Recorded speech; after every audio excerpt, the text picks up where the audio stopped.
কি গাড়ি ভাই সাহেব, জোম্যাটো দাদার কাছে এটা কি গাড়ি ছিল ভাই? ওই দেখো কোথা দিয়ে ঢুকছে। আরে দাদা hello, bye bye tata good bye গয়া। আর সব থেকে বেস্ট লাগে আমার এই লিনটা ভাই, সেরা।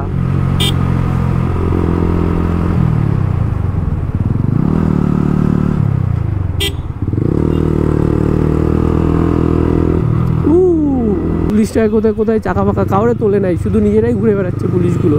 হ্যালো স্যার কেসে হো? ওয়াও পারফেক্ট টাইম, পুরো গেটের সিগন্যালটা এখনই দিল। Wow guys what a lakh, আজকের লাকটা ভালো মনে হচ্ছে।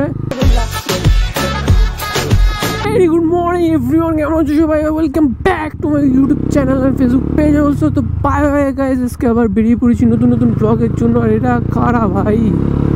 তো আচ্ছা এখানে প্যান্ডেল চলছে ভাই। আর সো গাইস তোমাদের তো বলা হয় না আজকে আমরা কোথায় যাচ্ছি। তো আজকে আমরা যাচ্ছি মানে আমরা 3 জন বন্ধু মিলে একটা ভিডিও শ্যুট করতে।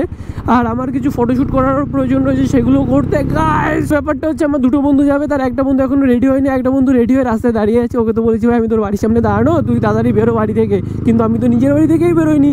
এবার সে বন্ধুটা বাড়ি থেকে বেরিয়ে রাস্তায় দাঁড়িয়ে আমাকে খুঁজছে, আর তারপর আমাকে উল্টিয়ে খিস্তি মারছে ভাই, মানে জানাদা। তারপরে আমি তাড়াতাড়ি ওকে নিতে যাচ্ছি গাইস। তারপর আমার আবার ওই সৌরভের কাছে যেতে হবে, সৌরভ এখনো রেডি হয়নি। এখন আমি যাচ্ছি দীপকে আনতে। কালকে প্রচন্ড বৃষ্টি হয়েছে, রাস্তাঘাটে ভাই কাদা কাদা অবস্থা, বাইকটাও পুরো ভিজে পুরো কাদা কাদা হয়ে গিয়েছিল। তারপর তো বাড়িতে এসে বাইকটাকে ওয়াশ করিয়েছি। তারপর এখন একটু কুলকুল আছে, না হলে ভাই এই যে আমার পেছনের কাদা গার্ড সব খোলা রয়েছে, জল গার্ড যেটা ওকে বলে ভাই, সেটা তো খোলা, টেলটেটি লাগানো, আর সেই জন্য পুরো জল টল সব একাকার হয়ে যায় মেখে মুখে। গাইস ফাইনালি আমরা বেরিয়ে পড়লাম। আর কিন্তু কেসটা হচ্ছে আমরা এখন যাচ্ছি কোথায়? আমরা এখন যাচ্ছি গাইস সৌরভের বাইকে তেল ভরতে। আমার বাইকেও একটু ভরে নেবো, না এখন আজকে আর লাগবে না, পরে ভরে নেবো। সৌরভের বাইকে তেল কম আছে, এই জন্য এখন যাচ্ছি সৌরভের বাইকে ফার্স্ট তেল ভরতে হবে, তারপরে যেতে হবে। ওইখানে কিছুটা টাইম একটু গ্যাপ হয়ে গেল, অনেকটা টাইম। আর এদিকে আমাদের সাথে জয়েরও আজকে বেরোনোর কথা ছিল, তো আজকে আমার জয়দের সাথে বেরোনোটা ক্যান্সেল হয়ে যাচ্ছে। ভাই দেখো চারপাশে কাদা কাদা হয়ে গেছে বৃষ্টির জন্য। সকালবেলা হালকা একটু রোদ দিয়েছিল সুন্দর, এখন হালকা হালকা রোদ আছে, এই জন্য সব শুকিয়ে গেছে। ভাই সাব চলো ভাই, এখানে আবার জ্যাম খাইতে লাগবে যা দেখতেছি। সৌরভ কোথায়? যে বেরিয়ে গেছে গাইস। ভাই কি রোদ ভাই, আমার তো ফাটছে হাতাটাও স্লিম, মানে ভাঁজ করে তো ভুল করলাম। আর ওইদিকে কি ধুলো। টাউন বেবি আমাদের মধ্যে গাইস, আমাদের নতুন ছাপড়ি ভাই, চুলের ইসে টিসে করেছে, কালার টালার করে নিয়েছে। আর এখন ওকে দেখলে একটাই কথা আসবে, সেটা হচ্ছে পিটাউন বেবি। ভাই এইখান দিয়ে বেরোনোর মুখে নাকি কত জ্যাম ভাই সাব, ভাবা যায় এখানেও এত জ্যাম। ভাই সামনে পাশে 220টার পাশে তো হেভি ইসে লাগানো, ইন্ডিকেটারগুলো সেই একদম দেখাই যাচ্ছে না। সামনে পাশে 220 ভাই লেজেন্ডারি গাড়ি এটা। এক টাইমে আমার হেভি লাগতো, মানে আমার ফার্স্ট চয়েস ছিল ওটা। আর এটা তো আমার ড্রিম বাইক ছিল, আর পাশে 220টা ছিল আমার ফার্স্ট চয়েস। তো একবারে আমি আমার ড্রিম বাইকটাই নিয়ে নিয়েছি। ফার্স্ট যখন বাইক কেনার প্ল্যান হয়েছিল তখন ভেবেছিলাম যে এরকম একটা পালসার 220 নিয়ে নেবো, সেটা নেওয়া হয়নি। ডিরেক্ট আমরা শিফট করে গেছি আমি আমার ড্রিম বাইকে। আর এই জন্য ওই বাইকটাকে আমি এত যত্ন করি, এত ভালোবাসি ভাই। ফার্স্ট টাইম আমার ফার্স্ট বাইকই আমার ড্রিম বাইক ভাই, তাহলে ভাবো কতটা কেয়ারে থাকে। মানে এখনও দেখলে মনে হয় না যে বেচারা 6 বছর হয়ে গেছে বা হতে চললো, সরি 6 বছর হতে চললো। রোডে জ্যাম কাটানোর জন্য আমরা এদিক সাইডটাতে ঘুরে ঘুরে আসলাম। আর তারপর গাইজ আমরা এখন 1 নম্বর কেটে যাচ্ছি, মানে একটু উল্টো ঘুরলাম যাতে টাইমটা বেঁচে যায়, নাহলে জ্যামটা খেলে ভাই আমাদের আরও অনেকটা টাইম লাগতো, ওয়েট করে করে যেতে হতো, সেটা আর করতে হয়নি, একটু ঘুরতে হয়েছে, ব্যাপার না গাইজ। টাউন বেবি এখনও কি ফাটাচোরা জ্যাম, আমাদের হাবড়ার এই টাইমটায় ফাটিয়ে জ্যাম থাকে ভাই। ওয়াও দেখো ছাগলগুলো চিল করতে করতে যাচ্ছে।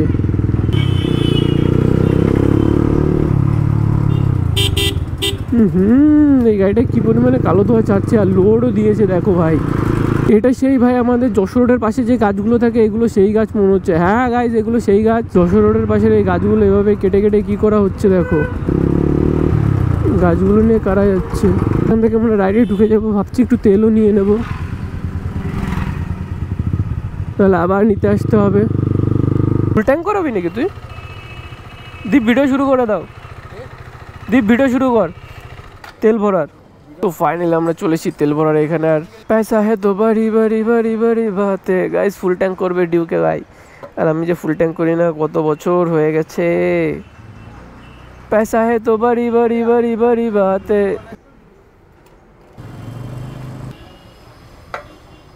মাল বন্ধ হইলো না, তার আগে অফ করে দেয়, কি কেস।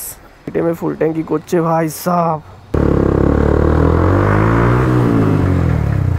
ভাই পেট্রোল পাম্পের মধ্যে হাল্লা মাচাই দিছি। সো এখন আমরা যাচ্ছি, সো আমাদের ফুয়েল আপ কমপ্লিট, তারপর এখন আমরা যাচ্ছি হোস্টেল মাঠ।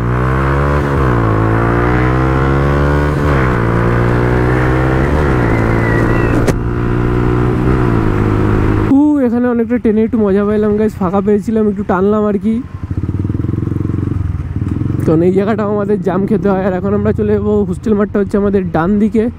ওয়াও পারফেক্ট টাইম, পুরো গেটের সিগন্যালটা এখনই দিল। Wow guys what a lakh, আজকে লাকটা ভালো মনে হচ্ছে।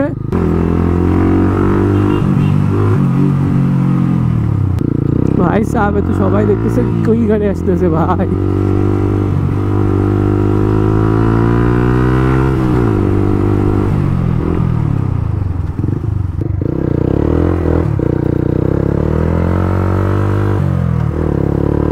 ধর ঘর টিম গ্রিপ ধরে নিচ্ছে, হচ্ছে না, প্র্যাকটিস নেই, প্র্যাকটিস করতে হবে।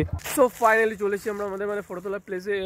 ওই সাইডে অনেকটা ক্রাউড ছিল, ওই জন্য ওইখানটায় দাঁড়ায়নি, এইখানে চলে এসেছি। আর এইখানে ভাই আমাদের মডেল রেডি, ফটোগ্রাফারও রেডি, কিন্তু এই ফটোগ্রাফাররা দেখে আমাদের কোনো বিশ্বাস হচ্ছে না। বলছে আদৌ কোনো ফটো ভালো আসবে কিনা, মানে ক্যামেরা রেডি, সব রেডি, কিন্তু ক্যামেরাম্যান রেডি না, ক্যামেরাম্যানে বসতে পারছি না ভাই। সো ফাইনালি এই জায়গাকে টাটা বাই বাই করে করে দিয়ে এখানের অনেকগুলো ফটো তুলে নিয়েছি গাইজ, অনেকদিন ছাড়তে পারবো। আজকে আমাদের অনেকগুলো আরও প্ল্যান ছিল, কিন্তু সেগুলো প্ল্যানটা ভেস্তে গেল তার বৃষ্টির জন্য গাইজ। শুধুমাত্র একটা জায়গাতে আমরা শুধু ফটো তুললাম, আমাদের আরও ভিডিও এবং রিলস করার প্ল্যান ছিল, সেটা আপাতত ক্যান্সেল। নো ঠোকাঠুকি গাইজ। আর টলে সৌরভের সাথে আমার বাইকের ক্রাশ হয়ে যাচ্ছিল, সামনে পুলিশ গাড়ি ভাই। পুলিশটা কোথায় কোথায় চাকা ফাঁকা কাউরে তোলে নাই, শুধু নিজেরাই ঘুরে বেড়াচ্ছে পুলিশগুলো। হ্যালো স্যার কেসে হো ভাই, জ্যামে পড়ে গেছে, হাবড়ায় ঢোকা মানে জ্যামে পড়া ভাই সাহেব। আমাদের হচ্ছে অসীম একটু ভয় দিয়ে উঠে আসছে, পাল্টা একটু ভয় দিয়ে পাল্টা হেডফোন কানে গুঁজে বাইক চালাইতেছে, কিছু টেরই পাচ্ছে না।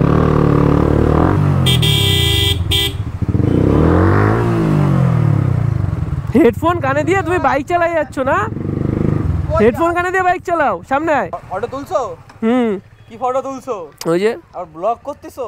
হ্যাঁ এই তো অসীম কানে হেডফোন গুঁজে দিয়ে চালাচ্ছে, কোনো দিকে কোনো সারা শব্দ নেই। একটা কানে খুলেই চাপ, আমি পেছনে আসছে, আমি কোনটা আসছে না, ওইটা আওয়াজ হচ্ছে না এটার আওয়াজ হচ্ছে, সেটাই আমি তোরে দেখি না, ওই জন্য আমি কি বলে ঠিক আছে যাচ্ছি, চলো আর কি।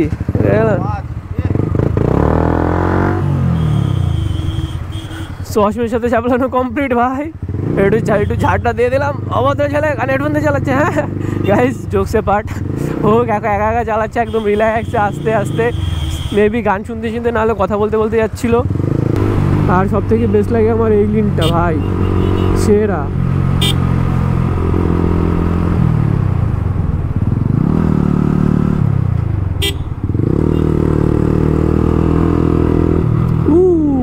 ফাইনালি আমাদের এখানে শ্যুটটা কমপ্লিট হয়েছে, কিন্তু আমাদের আরও যে বাইকের শ্যুটগুলো রিলসগুলো সেগুলো করা হয়নি, শুধু আমাদের একটা মানে ফানি একটা শর্ট ভিডিও শ্যুট করলাম গাইজ, সেটা নিয়ে এখন আমরা এখন বেরিয়ে যাচ্ছি। ইয়ো ভাই সাব, ভাই বালিতে সামান্য একটু পড়েছে ভাই, চাকা স্কিড করে গেছে।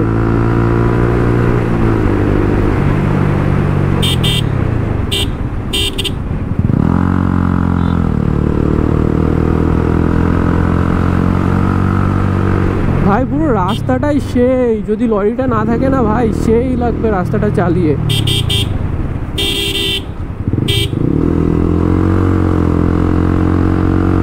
আজকের মতো ভ্লগ আমি এখানের এই সুন্দর ভিউ দেখে শেষ করছি। আর এটা কি গাড়ি ভাই সাব, জোম্যাটো দাদার কাছে এটা কি গাড়ি ছিল ভাই? ওই দেখো কোথার দিয়ে ঢুকছে। আরে দাদা হ্যালো, কোথার দিয়ে ওভারটেক করলো এটা? এটা কি ছিল? মানে তো একটু হলেই তো অ্যাক্সিডেন্ট হয়ে যাচ্ছিল কি? আজকের ভ্লগটা তো শেষ করবো ভেবেছিলাম সুন্দর একটা মোমেন্টে, কিন্তু ভাই শেষ করতে করতে ভাই একটা বড় ডেঞ্জারাস মানে অ্যাক্সিডেন্টের মুখ থেকে বেরিয়ে আসলাম। তো আজকের মতো ভ্লগ এখানে শেষ করছি, দেখা হচ্ছে পরের ভ্লগে, ততক্ষণের জন্য হ্যাভ ফান, পিস।